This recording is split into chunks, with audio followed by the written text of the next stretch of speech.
Travel along, Catholic pilgrims, as we learn from St. Augustine, Doctor of the Church, while we read his book, Confessions.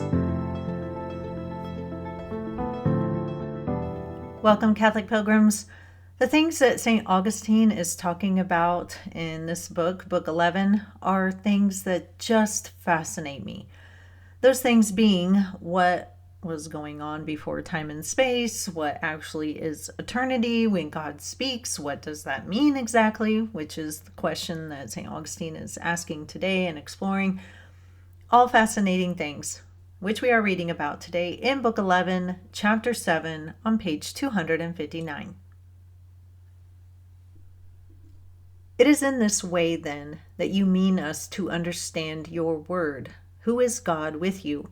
God with God, your word uttered eternally, in whom all things are uttered eternally. For your word is not speech in which each part comes to an end when it has been spoken, giving place to the next, so that finally the whole may be uttered. In your word, all is uttered at once in the same time, yet eternally. If it were not so, your word would be subject to time and change, and therefore would be neither truly eternal nor truly immortal. This I know, my God, and I thank you for the knowledge. I know it, O Lord my God, I confess it to you. And whoever is not ungrateful for the certainty of your truth knows it and praises you for it, as I do. For we know, O Lord, that the extent to which something once was, but no longer is the measure of its death.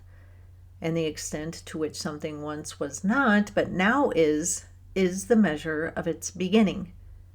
Your word, then, in no degree either gives place to anything or takes the place of anything, because it is truly immortal and eternal. Therefore, it is by a word co-eternal with yourself that you say all that you say. You say all at one and the same time, yet you say all eternally. And it is by this word that all things are made which you say are to be made. You create them by your word alone and in no other way. Yet the things which you create by your word do not all come into being at one and the same time, nor are they eternal.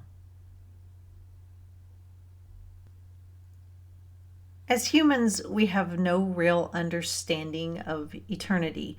Everything we know around us has a beginning and an end.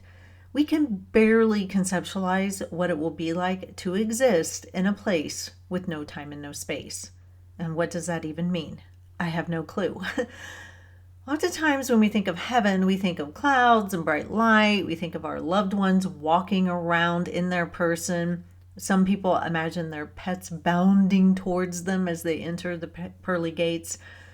We picture a place with time and space. Now, we also imagine hell to be like a dark place that's down and there's fire and lava, or if you've read Dante, it's a land of just utter coldness and it's freezing and there's ice everywhere. But people imagine like red demons roaming around while people wail and scream out. But none of this is accurate, I'm pretty sure. This is all that we can come up with because we are mortal beings that only know time and space. It's like trying to ask someone to imagine a color that doesn't exist. All you will be able to come up with is a shade of a color that does exist. You won't be able to imagine anything else. So we know that God is eternal. We sort of understand that, yet it's still hard for us to get our minds around that fact that he has always been. Nothing created him. He doesn't live by 24-hour days and he doesn't watch a clock or anything like that. But what does that mean? I have no idea. Really, I just don't. We can try to grasp at it, but our minds are so finite and limited that we can't really conceive of what an eternal God actually means. And this is good because it means that God is God and we are not, and so we can place our hope and faith in him because he is the eternal being that has always existed and will always exist and brought us into existence. That is all for today, Catholic pilgrims. Have fun pondering these things, and until next time, live the faith boldly and travel well.